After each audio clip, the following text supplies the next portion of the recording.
My son shouted, "Mom, apologize to my mother-in-law right now or get out of my house." I stood up and looked straight into his eyes. My daughter-in-law smiled the kind of smile someone gives when they believe they've already won. I left before anyone could see me break. I never knew my own voice could sound so unfamiliar. But that Saturday afternoon, when I rose from the beige sofa I had helped them pick out, feeling every pair of judging eyes fixed on me, eyes that made me feel small, I understood something. Once certain words are spoken, they can never be taken back. My name is Jennifer. I'm 68 years old. For 26 years, I woke up at 5 a.m. to sew wedding dresses. My hands are rough from needles and thread, my back bent from an old sewing machine I inherited from my mother, my eyes dim under the weak yellow light of my small apartment. And all of it was for one reason: my son, Michael. But standing in his living room that day, heart pounding so loud I could hear it in my temples, I realized all those years of sacrifice meant nothing. The word thief still echoed in my mind. Patricia, my daughter-in-law, the woman I once treated like my own child, had just accused me of stealing her mother's gold brooch. Worse, she pretended to find it inside my purse, right there in front of everyone. Michael stood frozen, his face red, the veins on his neck bulging. My only son, the boy I used to hold when nightmares woke him, the boy I nursed when he broke his arm at 9, was now yelling at me like I was a criminal. "Mom, apologize to my mother-in-law or get out of my house." His voice sliced through the air. Mrs. Marlene, Patricia's mother, sat on the couch, clutching her chest in fake shock, though her eyes sparkled with satisfaction. Patricia's 2 brothers stood by the door, awkward and unsure. And Patricia stood beside my son, smiling like she'd already won. That smile woke something inside me. A thin curve at the corner of her mouth, quick enough that others might miss it, but I saw it. It was victory. In that moment, everything became clear. 3 days earlier, during her birthday party, Patricia had insisted I bring my black handbag to the living room while everyone else was outside in the garden. Then she found a reason to send everyone out to watch the fireworks, leaving me alone inside the house. That was when she planted her trap. It was perfect, and my own son had chosen to believe her. I took a deep breath, my knees trembling, but I refused to collapse in front of them. I grabbed my handbag, the one she had slipped the brooch into, and looked straight at Patricia. She still wore that smile. I met her cold, calculating brown eyes. Those eyes that once filled with tears at her own wedding now revealed the truth. She had never respected me. I was just an obstacle. The air in the room turned heavy. Michael waited for me to kneel and beg. Marlene adjusted her necklace, eager for the show. Patricia's brothers exchanged nervous glances. I spoke 3 words, calm but sharp, each syllable. A promise I wasn't yet sure how I'd keep. "You'll pay for this." I didn't yell. I didn't cry. Each word left my lips steady and cold. Patricia's smile vanished. I turned and walked toward the door. Michael stood frozen, maybe waiting for tears or pleas. But after 68 years, I had learned that dignity is worth more than comfort from people who don't respect you. I left that apartment, the home I had bought for him, and closed the door behind me. I didn't take the elevator. I walked down 3 flights of stairs so no one would see me fall apart. On the bus, gripping the metal pole as my legs trembled, the tears finally came hot, salty, heavy. An elderly woman beside me asked if I was all right. I lied and said yes. But the truth was, it felt like someone had torn a piece of my heart away. Not just because of the humiliation, but because of my son's choice. He chose to believe her. Silence did the rest. He threw me out of the house, the very one I had bought for him. Yet as the bus rolled down the avenue, something fierce rose inside me. Not just pain, but anger, resolve, a fire that had slept for years. I whispered to myself, I would not let this stand. It wasn't an empty threat. I meant every word. I might be old, with rough hands, wrinkled skin, and a curved back, but I wasn't weak. I would not let that woman destroy me without a fight.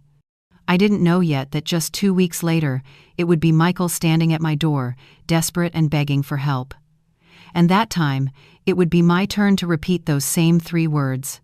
If you want to know how the story turned around, stay with me, because this is only the beginning and its ending will make every moment worth it. You might be wondering, how could a mother be pushed this far? How could a son turn against the very woman who gave him life? To understand that kind of betrayal, you have to understand the sacrifices that came before it. It all started in 1997. Michael was 12 when my husband, Anthony, died of a heart attack. That morning, he was drinking coffee, complaining about traffic, when he suddenly collapsed right in front of us. Anthony was 46 years old. I remember the funeral like it was yesterday. Michael clung to me, sobbing uncontrollably. I had to stay strong for both of us, even though my heart was in pieces. I wasn't just a widow, I was a widow with a child, no steady job, no insurance, only an old sewing machine and $3,200 in savings. At first, the neighbors were kind, bringing food and saying the usual things. Everything will be all right. God has a plan. Time heals all wounds. But when the rent came due again, it was just me, Michael, and reality. I began sewing professionally. At first, I only repaired dresses or sewed buttons for neighbors, but now it had to become my living. I used what little money was left from the funeral to buy fabric, placed ads at the church, and left my phone number at the local hair salon. The first gown I ever made was for Mrs. Celine's daughter down the street. She paid me $180. When I held that money in my hand, I cried. Michael grew up to the hum of the sewing machine every morning, the sound of the needle-piercing fabric late at night. He never complained, he even helped me deliver finished dresses on weekends. Every time he hugged me, he'd say, "Mom, when I grow up, I'll buy you a big house so you'll never have to work so hard again." Those words kept me going. When Michael was 17, he got accepted into a private university for civil engineering. The tuition was overwhelming. Even cutting every expense wasn't enough, so I began sewing wedding dresses. It was exhausting, precise work, but it paid better. I charged $200 for the first gown, and the bride was so happy she referred me to 3 more friends. I worked until midnight, slept 4 hours, then started again. 5 years later, Michael graduated. I had paid every cent of his tuition, $187,000 in total. I kept every receipt, every record, every invoice. The day he got his diploma was the happiest day of my life.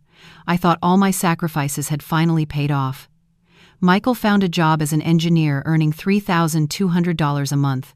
He still lived with me in our 1-bedroom apartment on the outskirts of Chicago. Each month, he gave me $800 to help with rent. I accepted it but quietly saved half for him. 2 years later, Michael met Patricia. She worked as a receptionist at a dental clinic, pretty, polite, soft-spoken. When he introduced her, I cried tears of joy. I thought my son had found someone kind. They dated for 3 years. I tried to build a good relationship with her, invited her to lunch, taught her how to cook Michael's favorite dishes, even gave her my silver earrings. Patricia called me Mom Jennifer and said she'd never met a mother-in-law so sweet. In 2010, Michael said they wanted to get married, but they didn't have money. At that time, he earned $4,500 a month, while Patricia made about $2,800. They had just financed a used car. I had saved $128,000, my life's savings, and I spent $65,000 of it to pay for their wedding. I paid for the buffet, decorations, music, and more. I sewed the wedding gown myself with the expensive fabric she chose. The reception was held in a banquet hall at a country club with 180 guests. Patricia cried when she saw it all come together. She hugged me and whispered, "Thank you, Mom. I'll never forget what you've done for us." But the biggest gift came 5 years later. Michael got promoted and started earning $8,900 a month. Patricia quit her job, saying she wanted to focus on their home and prepare for a baby. They still rented a small apartment, and Michael often complained that paying rent was throwing money away. By then, I had saved $340,000 after years of sewing wedding gowns, even for brides from other cities. It was supposed to be my retirement fund. I was 58, with aching joints from arthritis, but when Michael told me about a brand new 2-bedroom condo in Chicago priced exactly at $340,000, I didn't think twice. I bought it in his name. I poured every dollar I had earned over 18 years of labor. Michael cried as he signed the papers, hugged me tight, and said, "Mom, I don't deserve you. I promise I'll cherish you forever." Patricia cried too, saying she'd treat the home like a temple, that I'd always have my own room there, that it was my home too. But I stayed in my small rented apartment, 1-bedroom, a kitchenette, and a cramped bathroom for $950 a month. Michael begged me to move in with them, but I refused. I told him they needed their own space. Truthfully, I didn't want to be a burden. I kept sewing, though slower. My body couldn't handle the same pace anymore. I took 3 or 4 orders a month, earning about $2,100, enough for rent, medicine, and food. I was content. My son had a home, a wife, a good life. I believed I had fulfilled my purpose as a mother. But I had no idea that every penny, every sleepless night, every drop of sweat would one day be forgotten, trampled, and turned against me by the very woman I once called daughter. The first 2 years after Michael and Patricia moved into their condo seemed peaceful, or so I thought. Every Sunday, I came over for lunch, bringing dessert, sometimes cornbread pudding Michael loved since childhood, sometimes banana pudding. Patricia greeted me warmly, pulled me into the kitchen, asked for seasoning tips and how to make fluffy rice. It all seemed genuine. Michael worked hard, and Patricia greeted him each evening with dinner ready, the house spotless, her smile radiant. He looked at her like she was his greatest prize. I silently thanked God for sending her to him. But by 2017, everything changed. Michael was promoted to project manager, earning $18,500 a month, more than I had ever seen in my life. And as if someone flipped a switch, Patricia became a different person.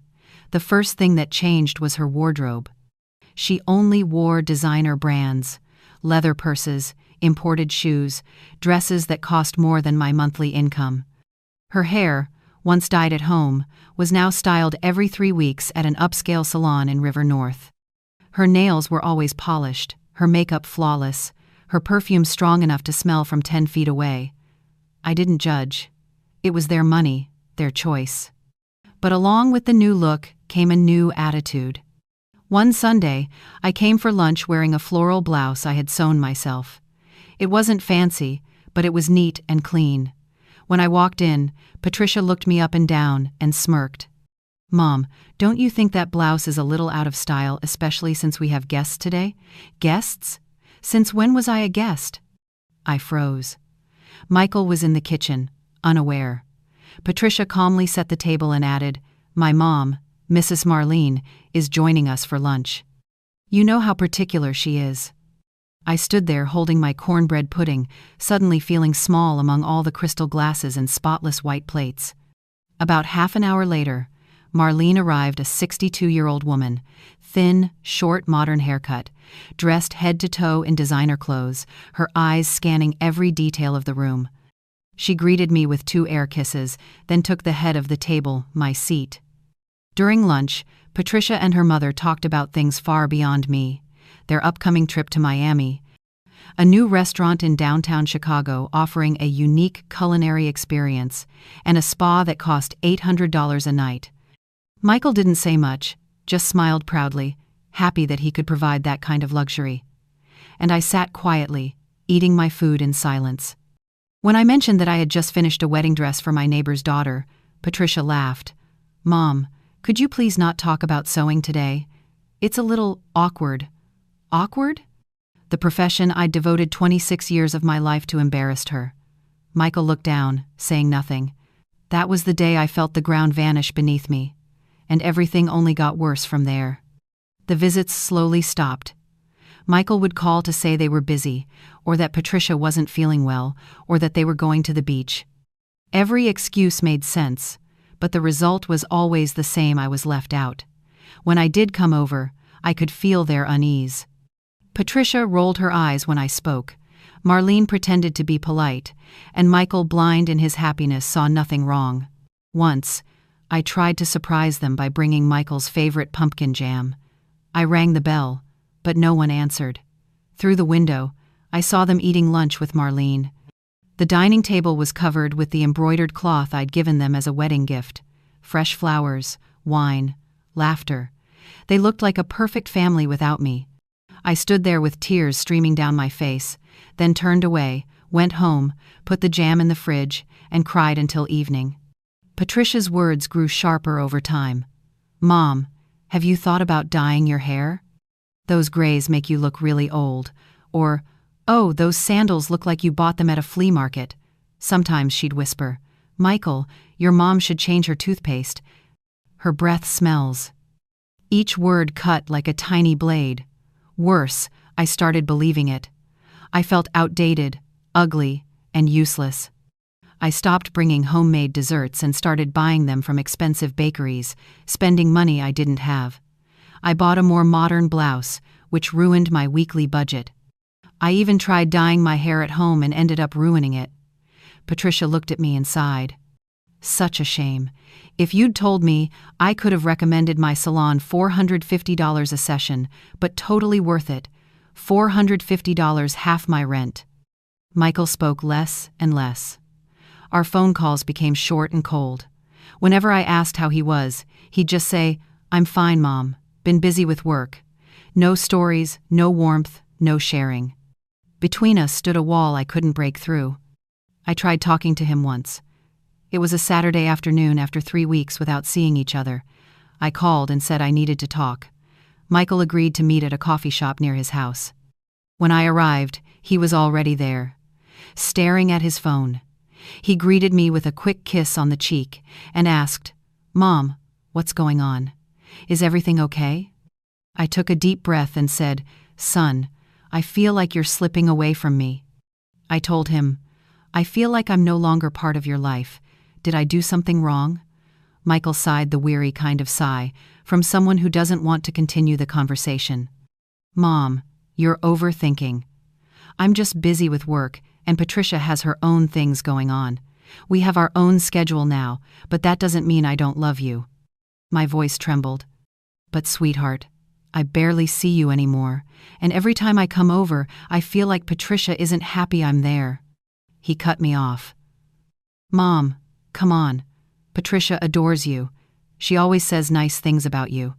The problem is, sometimes you bring up sensitive stuff, or talk about old memories, or comment on her clothes, or get involved where you don't need to." I froze. I had never criticized Patricia's outfits, nor interfered in their lives, but she had made Michael believe that I did. I tried to explain. "Son, I never," but Michael glanced at his watch and interrupted. "Mom, I have to go. Patricia's calling. We have dinner plans." He paid for his coffee, hugged me quickly, and left. I stayed there for almost an hour, staring at my empty cup, trying to figure out where I went wrong when I'd lost my son. The truth was far worse. I hadn't lost him. He had been taken from me. The thief wore red lipstick, smiled sweetly, and called me mother-in-law, while quietly erasing me from my own son's life. I didn't yet know how far she would go, only that the worst was still to come, and when it did, it nearly broke me. For the next 6 months, I practically vanished from Michael's life. The phone barely rang. Family Sundays became non-existent. I woke up every Sunday morning staring at my phone, hoping he'd call and say, "Mom, come have lunch with us." But the call never came. When I called him, there was always a reason. "Mom, we're out today." Or, "Patricia's tired." Or, "We already made plans with coworkers." Eventually, I stopped calling because even dignity has its limits. At some point, you realize your presence only makes others uncomfortable, and the only way to keep your self-respect is to step back. But the worst part wasn't his absence, it was the feeling of being replaced.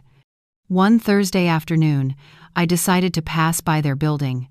I didn't plan to knock, just to stand across the street and feel close to him, even for a moment. When I reached the corner, I saw Michael's car in the garage. Strange, he usually came home after 7 p.m. I stood there debating when the door opened. Michael walked out carrying grocery bags, and beside him was Patricia, arm in arm with her mother, Marlene.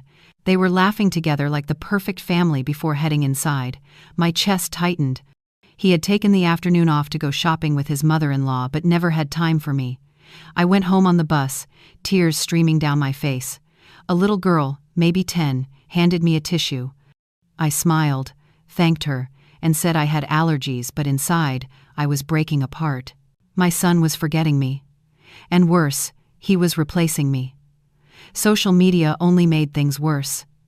I wasn't very active, but I created a Facebook account just to see his pictures. There, I found endless photos of their happy family: Michael, Patricia, and Marlene. They were grilling on the rooftop, laughing together. At Patricia's birthday party, a lavish event, her mother stood beside her, cutting the cake as if she were the matriarch. I wasn't mentioned, as if I had never existed.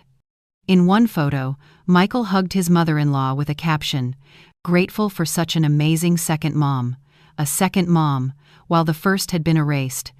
I commented, "Beautiful picture, son. I miss you." Patricia replied for him, "Hi, Mom. We miss you too. Come visit anytime." Those words, anytime, hurt more than never again. Michael didn't respond. That's when I began to understand this wasn't an accident, it was deliberate. Patricia was slowly, skillfully removing me from my son's life. She never forbade me from visiting. She just made me feel so out of place that I'd withdraw on my own. Michael had been convinced that distance was my choice.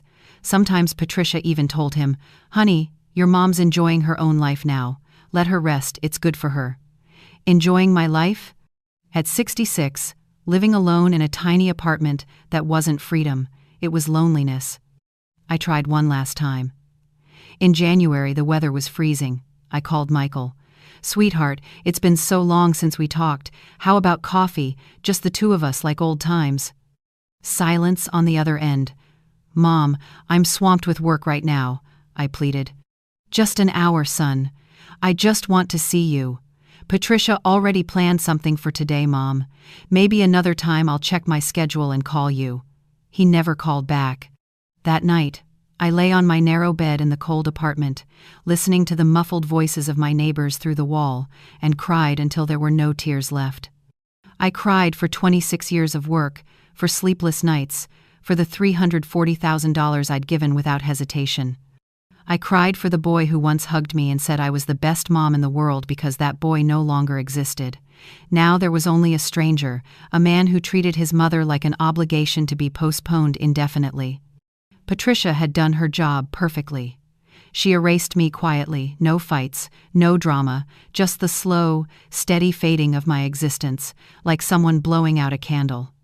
Michael was blind, intoxicated by his new wealthy life and his flawless wife. He didn't realize he was losing his mother, or worse, he realized and didn't care. Maybe my son had chosen that life, that family, that replacement mother, the one with money, status, and everything I could never give him. Maybe I was only useful when he needed me, when he was poor, when he needed tuition, a house, a wedding. Now, I was just a shameful reminder of his humble past, something that didn't fit into dinner parties or beach vacations. I was the piece of his life he wanted to forget, and Patricia knew it. She used it to her advantage. 2 months after that hopeless call, I received a message from Patricia, a beautifully designed birthday invitation card with a note, "Your presence means the world to us." I was overjoyed. Thinking things were finally improving, I bought a small but meaningful gift, a music box that played Ave Maria. It cost me $130 I didn't really have, but I didn't care. It was a chance to reconnect with my son. The party was on a Saturday afternoon at their house. When I arrived, there were at least 30 guests, Michael's co-workers, Patricia's friends, relatives, even Marlene. Everyone greeted me politely but coldly. Patricia gave me a brief hug, thanked me for the gift without opening it, then walked away to greet someone else. Michael stood by the grill, laughing with his friends, barely glancing at me. I stood there, holding a glass of soda, completely invisible. A woman approached me. "Are you Patricia's aunt?" I smiled. "No, I'm her mother-in-law." "Oh, she replied awkwardly, then quickly found an excuse to leave. I stayed for 2 hours, surrounded by people yet utterly alone. I watched Marlene being pampered, laughing, being served food by Michael. Patricia kept taking pictures with her mother. And me, I was just another decoration in the room. When night fell, fireworks lit up outside. Patricia turned to me. "Mom, could you keep an eye on the stuff in here? Just in case someone walks in. You don't mind, do you?" I nodded. The whole crowd went outside, leaving me alone in the empty room, listening to their laughter echo through the window. In that moment, I understood inside the very house I had bought for my son, I was no longer family, I was the help. I went home that night feeling used all over again. But I didn't know that the party wasn't just an insult, it was the beginning of a plan carefully laid out. And within days, it would destroy me completely. 3 days after the party, on a Tuesday morning, my phone rang. It was Patricia. Her voice was trembling, tearful, desperate. "Mom, are you there?" My heart skipped. When someone calls you like that, you know it's bad. "I'm here, sweetheart. What happened? Is it Michael?" "No, it's me. Something serious. I don't want to worry Michael yet, but I need to tell you." I sat up, palms sweating. "Go ahead, Patricia. What is it?" She sniffled, as if wiping away tears. "My mother's gold brooch. It's gone. The one she gave me before she died. It's the only thing I had left from her." I didn't understand why she was telling me this, but I tried to comfort her. "Calm down, sweetheart. Have you searched thoroughly? Maybe you misplaced it." "I've searched the whole house, Mom. It's nowhere. It was always in a little box on my dresser, and now it's gone. I'm afraid someone took it. There were so many guests at my birthday party, people I barely knew." A chill ran down my spine. "You think someone stole it?" "I don't want to believe that, Mom, but that brooch was appraised at $8,000. My mom had it evaluated before she passed. Solid gold, 3 small pearls, made in 1952. And now it's gone." I tried to stay rational. "You should report it to the police if it was really stolen." "No, Mom, I'd be mortified. Michael would be devastated. His friends would gossip. I just want it to turn up." Patricia sobbed and hung up. I sat there, uneasy, a faint suspicion stirring, but I brushed it off. "Jennifer, don't be paranoid. The girl lost a keepsake from her mother. Anyone would be upset." 4 days passed. Patricia kept texting me about the missing brooch, saying she couldn't sleep, that she was heartbroken. One message read, "Mom, I keep wondering who could have taken it. There were so many strangers at that party. What a nightmare." Then, on Saturday, Michael called. His voice was serious. "Mom, can you come over for lunch today? Patricia really wants you here." My heart skipped. It had been over a month since he'd invited me to anything. "Of course, sweetheart. What time?" "Noon." I arrived 10 minutes early and rang the bell. Patricia opened the door and hugged me tighter than usual. "Hi, Mom, come in. Let me take your bag." She reached for my worn black leather purse. "That's all right, dear. I'll just leave it on the chair." "It's fine, Mom. I'll put it in the bedroom so it's out of the way." I was a little surprised but handed it over. Patricia took the bag and came back a moment later. Lunch was already set on the table, roasted chicken with mashed potatoes and green beans. Michael was setting the plates, while Marlene, Patricia's mother, sat at the head of the table with her usual air of superiority. "Good afternoon, Mrs. Jennifer," she said politely. "Good afternoon, Mrs. Marlene," I replied quietly. The atmosphere was strange. Michael barely spoke, Patricia was visibly tense, and Marlene kept glancing at me. I tried to start conversations several times, but they all died quickly. While we were clearing the table for dessert, Patricia's 2 brothers, David and Robert, arrived, 2 men in their 30s. I'd met only once or twice. "Sorry we're late," David said as they entered. I was surprised. Michael hadn't mentioned any other guests. Then Patricia stood up. Her face was pale. "Everyone, I need to say something." All eyes turned to her. My heart started pounding.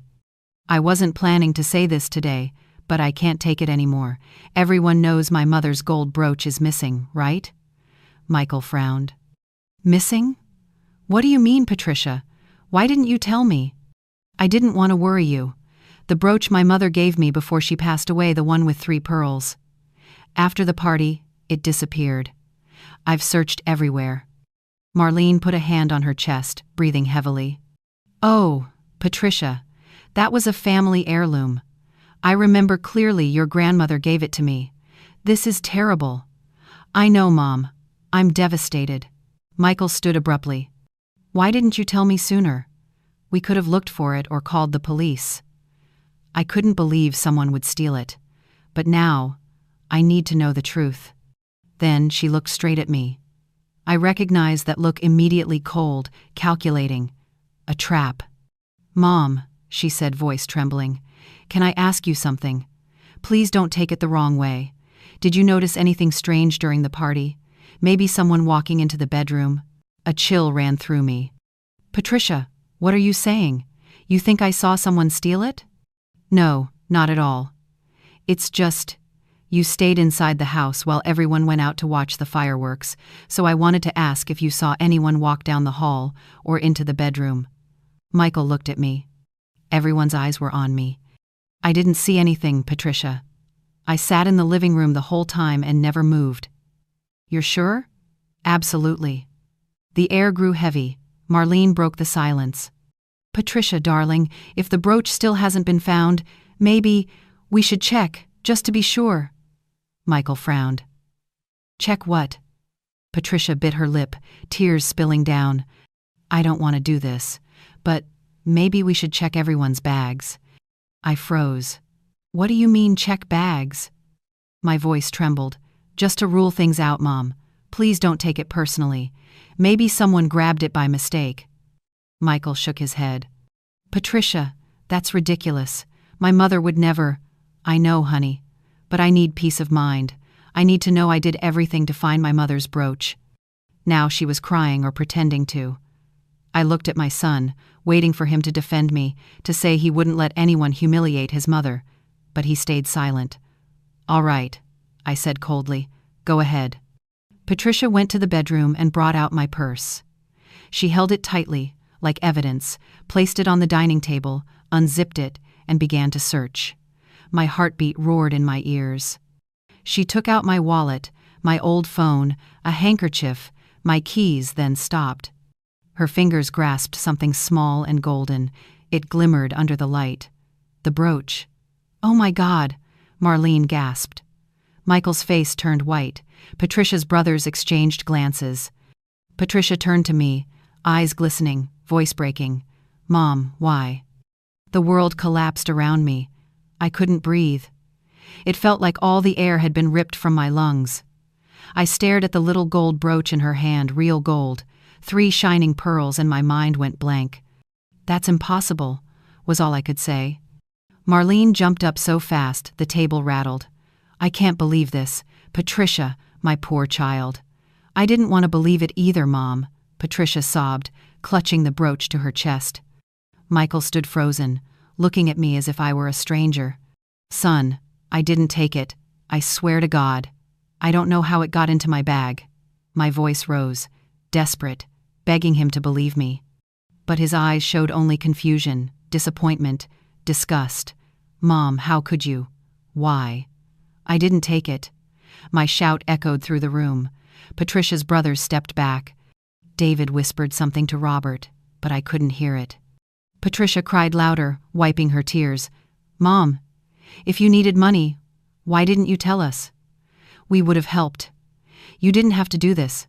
I didn't do anything." My throat tightened. "Someone set me up.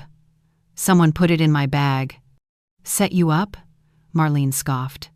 "Jennifer, who would do that and for what?"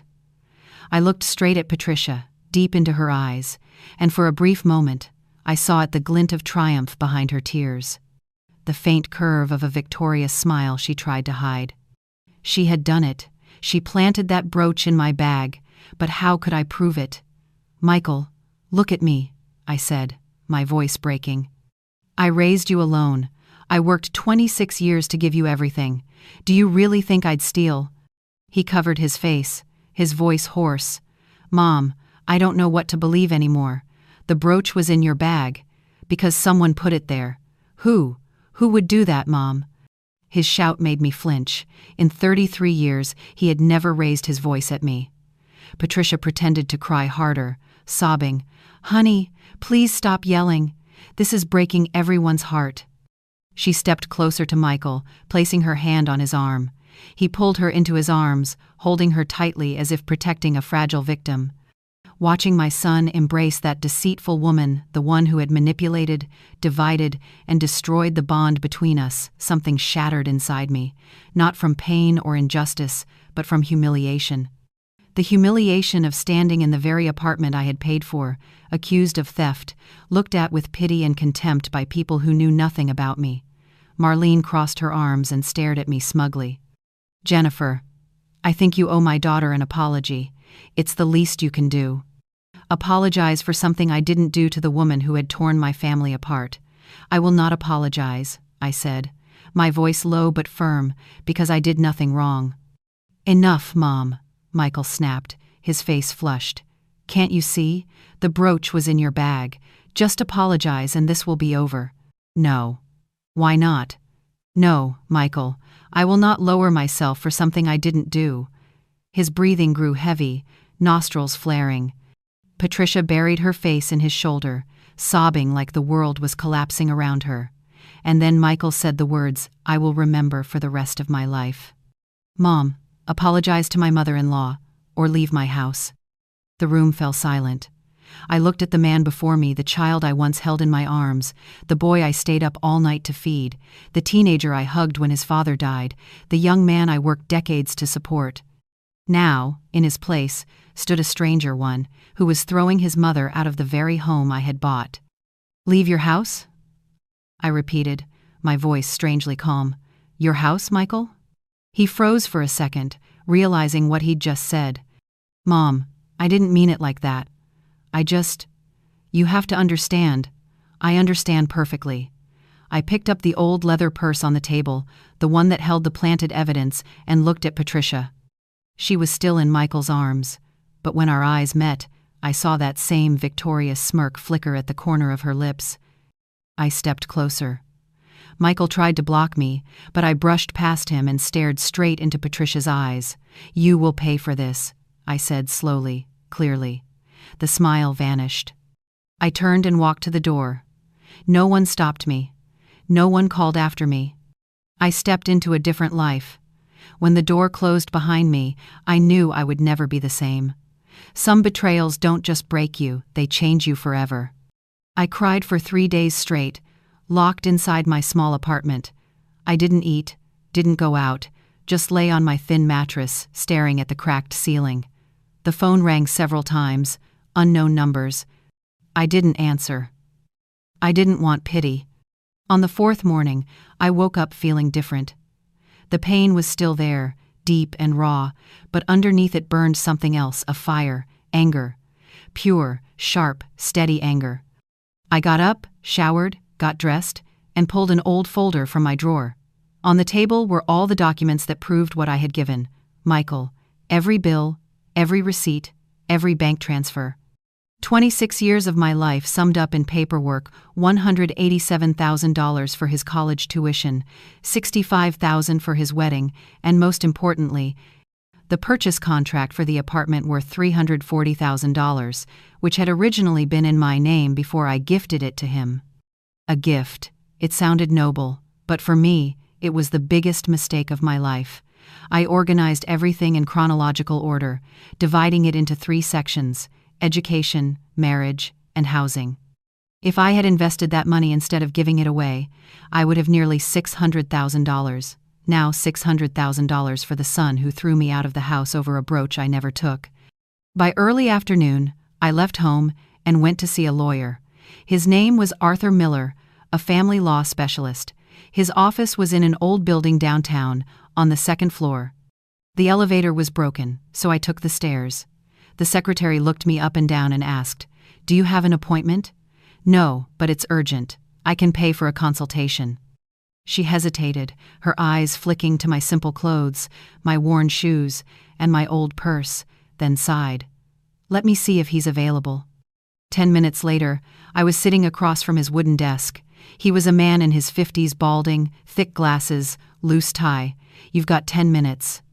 What do you need? I placed the folder on his desk and told him everything, every detail, without crying, without begging, just facts. I told him about the money I'd given my son, the theft accusation, being kicked out of my own home, and I asked if I had any legal rights left. Arthur flipped through the papers, pausing at the house contract. When was this property transfer signed? 2015. Did you include a clause for revocation in case of ingratitude? A clause for what? He took off his glasses and looked at me with pity. Mrs. Jennifer, when gifting property, you should include a clause stating that if the recipient shows gross ingratitude or violates their obligations toward you, you can reclaim it. But this contract doesn't have that. My heart sank. So that means I've lost everything? He sighed. Not necessarily. There's a legal principle called revocation of a gift due to ingratitude. If the child commits serious acts of disrespect or refuses to support a parent in need, the court can annul the gift. I was thrown out of my house and called a thief. Isn't that enough? He nodded. Yes, but you'll need evidence, witnesses, recordings, or something verifiable. I shook my head. I have nothing. How much would a case like that cost? About $8,000 up front, plus court fees. It could take years. I left the office heavy-hearted. Even if I was right, I didn't have the money or strength to fight. But as I walked down the crowded street, my eyes caught a small sign: Private Investigation Services, confidentiality guaranteed. A spark lit inside me. I walked in. A man in his 40s, shirt unbuttoned at the collar, looked up. What can I do for you? How much do you charge to investigate someone? Depends. Who are we talking about? I need everything on my daughter-in-law, her finances, her debts, her secrets, anything. He took notes. Full name? Patricia Sanders. I gave him her social security number from the marriage records. $1,200. You'll have the results in a week. It was nearly all the savings I had left, but I agreed. I wasn't going to stop, not until I knew the truth. I walked out of there with only one thought. If Patricia was cruel enough to frame me, then she had to have secrets, dirty ones. And every liar leaves a trail. I just had to find it. The next week felt like the longest of my life. Every minute dragged like an hour, every hour like a day. I couldn't sleep. My heart pounded every time I thought about the report. Would he find anything? Or had I just thrown $1,200 into the river? I tried to stay busy, taking sewing jobs I'd turned down before, not just for money, but to keep my mind from collapsing. Still, every time I stopped, the shame came flooding back. Michael's voice yelling at me, Patricia's smug smile, the humiliation burning my skin. On the 5th day, my phone rang. Unknown number. Mrs. Jennifer, this is Luis Alvarez, the investigator. I've completed the report. My heart nearly burst from my chest. Did you find anything? A lot. Can you come to the office? 2 hours later, I was sitting in the same small room, a thick envelope in front of me. My hands trembled as I opened it. 15 pages. Luis began explaining as I flipped through.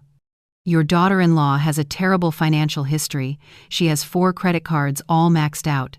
Total debt, $43,880. She's been paying only the minimum balance for 8 months, and the interest is piling up fast. Purchases include high-end fashion stores, luxury restaurants, salons, spas, and vacations. Her spending routinely exceeded Michael's take-home pay, and right now she's unemployed. I kept reading. There were copies of invoices. $2,300 for a handbag, $1,850 for a dinner for 6, $980 for imported shoes. Louise turned another page. Remember the brooch she said was her late mother's heirloom? My throat tightened. Yes, I traced it. She bought it at a luxury consignment store on the north side for $890, then lied that it had been appraised at $8,000. I stared at him. $890? She said her mother left it to her and even had it appraised. Louis smirked.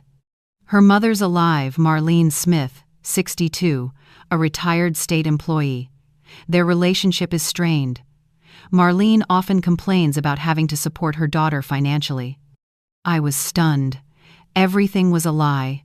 She made it all up, bought the brooch, invented the story, and planted it in my bag. Luis nodded. That's what it looks like. And there's more. He handed me a bank statement. This is Michael and Patricia's joint account. 2 months ago, there was a deposit of $34,600, Michael's savings. Then came multiple cash withdrawals, $5,000, $3,800, $2,500, $4,200, all from ATMs. I stared at the numbers, my fists clenching. The final piece of the puzzle fit. Patricia didn't just want to erase me from Michael's life, she was draining his money too. And I swore she would pay for every dollar and every tear I had lost. In the statement, Luis pointed at the last line. She's slowly withdrawing chunks of cash, probably to pay her credit card debt, without letting Michael know. But it's not enough. The debt keeps growing. I stared at the figures, the undeniable proof of who Patricia truly was. Luis, may I keep this report? Of course. You paid for it, it's yours. I walked out of the office, clutching the folder to my chest. For the first time in 10 days, I felt a flicker of hope. But I wasn't going to confront Patricia, not yet. If she had taught me anything, it was that quiet revenge always cuts deeper than chaos. The next day, I went back to see Arthur, the lawyer. I handed him the report. He read it carefully, adjusting his glasses several times. With this evidence, you have a very strong case. We can sue to reclaim the apartment based on proven ingratitude, and we can also send an official notice to your son, informing him of his wife's financial situation. How much would that cost? I asked. Given what you've already prepared, I'll take the case for $5,000. Half up front, the rest when we win. I only had $2,100 left in savings. Can I pay half now and the rest over 3 months? He thought for a moment. All right. But you know lawsuits take time. I understand. I want to do it. That afternoon, I signed the contract. Arthur drafted a formal legal notice to Michael, demanding the return of the apartment or its full value based on severe ingratitude. He attached all receipts and transfer records showing how I'd funded everything. A legal officer will deliver it to his workplace. As for Patricia's debts, I suggest you show that report to your son in person. I agreed. 3 days later, the notice was sent. And I waited. I waited with the patience of someone who had woken up at 5 a.m. for 26 years to work. I knew that once Michael saw those numbers, once his lawyer explained the consequences, he would have no choice but to face me not as the humiliated mother, but as the woman he had underestimated. 10 days passed after the delivery. 10 days of absolute silence. I didn't call, didn't text, didn't visit. I just kept living, sewing, paying bills, sleeping little, waking with a heavy heart. But this time was different. I had acted. I had stood up. And that alone gave me a strange new strength, a dignity I thought I had lost. On the 11th night, close to 10 p.m., there was a frantic pounding on my door. Not gentle knocks, desperate thuds. Mom! Mom! Please! Open up! I froze. It was Michael's voice, but not the cold, distant tone of the man who had thrown me out. This voice was broken, trembling, panicked. I rushed to the door. Michael stood in the dim hallway, shirt wrinkled, hair messy, eyes red and swollen. He looked like he hadn't slept in days. What happened, son? He stumbled inside, collapsing into my arms, sobbing like a child. His whole body shook. Mom, I'm sorry. Please forgive me. I closed the door slowly, still not understanding what was happening. The son who had once turned his back on me, believing his wife's lies, was now on his knees, crying in my apartment. Part of me wanted to push him away, but another part, the mother in me, pulled him close. Calm down, sweetheart. Tell me what happened. I helped him sit on the old chair and poured him a glass of water. He drank it in one gulp, then choked out, She's gone, Mom. Who? Patricia. She's gone. Took everything. My heart clenched. What do you mean, everything? Michael wiped his tears, anger seeping into his voice. I woke up this morning and she wasn't home. I thought she'd gone out, but when I got back tonight, the house was empty. Clothes, purses, makeup, everything gone. She drained our joint account $22,300. I stayed silent. She left a note, he continued, his voice breaking. A damn note. She wrote that she couldn't live with a weak man who didn't set boundaries with his mother, that I was spineless and controlled, and that she deserved a real man. He swallowed hard. But the worst part, Mom, was her final confession. We argued last night, after she got a bill $11,000 from a credit card I didn't even know existed. I asked her about it, and she told me everything. His eyes met mine, full of regret. She said the brooch wasn't her mother's. She bought it at a thrift boutique and planted it in your bag. The whole thing was a setup to turn me against you. I went numb. I should have felt relief, vindication, but all I felt was deep sorrow. Michael went on. She said she wanted me all to herself, that there was no room for you in the life she wanted to build, and if I were a real man, I would have cut you off long ago. He lowered his head, tears streaming down. Mom, I'm trash. I believed her, kicked you out of your own house, and now I've lost everything, my mother, my money, my dignity. I sat beside him, unable to speak. Part of me wanted to say, I warned you, but what good would that do? He was already broken. There's one more thing, Michael whispered. Today I got the letter from your lawyer about the lawsuit to reclaim the apartment for my ingratitude. He looked at me, eyes bloodshot. I can't be mad at you. You're right. I was awful, blind and cruel. The room was silent. Mom, I don't have the money to repay you. Patricia took it all. There's $17,000 of credit card debt under my name because I co-signed for her. I know you have every right to take the apartment back, to cut me out completely, but please, give me a chance to make things right. I looked at the man before me, the baby I once lulled to sleep, the son I had worked my whole life for, and realized we had both lost so much. Michael, I said, firm but not harsh, I love you, and I always will. But love can't exist without respect. You hurt me in the deepest way, accusing me of theft, throwing me out, believing a liar instead of your mother. He lowered his head. I know, Mom, and I'll live with that guilt forever. Good, I said softly. Because you need to learn that trust must be earned, that family isn't replaceable, and that dignity always comes with a price. Michael looked up, his eyes filled with both fear and hope. Mom, will you forgive me? I took a deep breath. I will, because you're my son. But there's one condition. He looked at me, trembling. What condition, Mom? I stood, went to the cabinet, took out the folder I'd shown the lawyer, and placed it on the table in front of him. Open it. He opened it slowly, each page rustling in the quiet room. I saw the moment it hit him, his eyes widened as he read the numbers, the receipts, the transfers. Each page was a record of years of sacrifice. Mom, I didn't know it was this much. Didn't know, or didn't want to know? I asked calmly.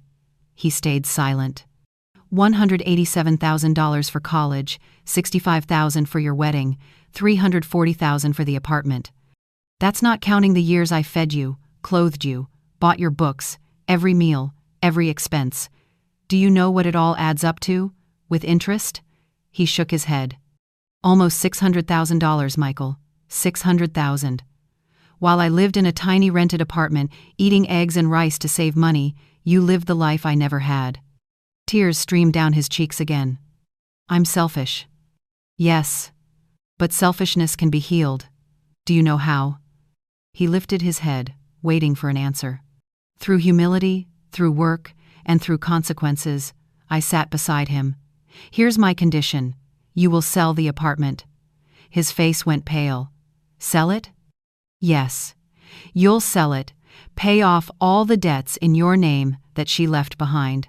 With what's left, you'll buy a smaller place, something that matches your real means, not the illusion you two lived in.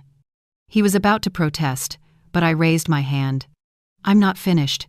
You'll do it on your own, no help from me, no money from me, no signatures under my name. You must learn to live by your own income, not by what I built for you. Michael wiped his face, swallowing hard. And when you've done that, when you live on your own work and pay off every debt, then we can rebuild our relationship. But this time, on real respect. But Mom, he whispered, if I sell the apartment and pay everything, I won't have much left. I'll have to move farther out, to a smaller place. I looked him straight in the eye. Welcome to my life for the past 26 years. He fell silent. I continued. One more thing. I'll withdraw the lawsuit. I won't reclaim the apartment through the court. But you'll sell it voluntarily, and you'll use that money to fix what you and she destroyed. That's not revenge. That's justice. Michael took a deep breath and nodded. I agree. I accept everything. I deserve the consequences. It's not about what you deserve, I said. It's about what you learn. He hugged me slowly, sincerely. Thank you, Mom, for not giving up on me, even when I didn't deserve it. I returned his hug, though my voice stayed firm. Now go home. Tomorrow, start rebuilding your life. When you need advice, you can call me, but not for money. I'm not your financial safety net anymore. You're an adult with a career. It's time to live like one. He nodded, wiped his face, and stood. Before leaving, he turned back. Mom, about Patricia. Do you want me to find her, or call the police? I thought for a moment. No. Let her go. People like her carry their own poison, and eventually, it destroys them. When that happens, I won't be the one to save her. Her conscience will handle that. He nodded and left. I closed the door, leaned against it, and burst into tears. But this time, they weren't from pain, they were from release. For the first time in years, I had put myself first, demanded respect, set boundaries, and no one could take that from me. 6 months passed. Michael sold the apartment for $385,000. He paid $17,000 in credit card debt, $8,000 remaining on a car loan, plus taxes and selling costs. What was left, about $295,000, he used as a down payment and reserves to buy a smaller 2-bedroom place and cover moving and closing costs. Every Sunday, he came to visit me. He brought fresh bread, brewed coffee, and we talked, really talked. Not small talk, but deep conversations about life, mistakes, and new beginnings. I watched my son change. He learned to cook because no one else would. He learned to wash his clothes, iron his shirts, clean his home. He learned humility, something money had never taught him. As for me, I still lived in my old rented apartment, still sewing, but lighter in spirit because I no longer had to save anyone. I only had to live for myself. One Sunday afternoon, as we sat drinking coffee, Michael took my hand. Mom, I want to thank you. For what? For teaching me the hardest but most necessary lesson of my life. I could have lost you forever, but you still gave me a chance to make things right. You didn't cover for me, but you didn't abandon me either. I smiled. That's what mothers do, son. We don't protect our children from mistakes, we teach them how to rise after they fall. He nodded, eyes glistening. I'll never disappoint you again. Don't promise that, I said softly. Just promise you'll always respect me. The rest we'll build together. And we did. Now, looking back, I regret nothing, not the sacrifices, not the pain. Because everything taught me one truth. Dignity can't be bought, respect can't be begged for, and true love isn't about enduring every wound. It's about knowing when to say, enough. If my story made you think of yourself, of someone who once hurt you, or of a lesson you've learned, I'd love to hear your thoughts. Have you ever had to set boundaries with someone you love? Share it in the comments. Your story might give courage to someone who needs it.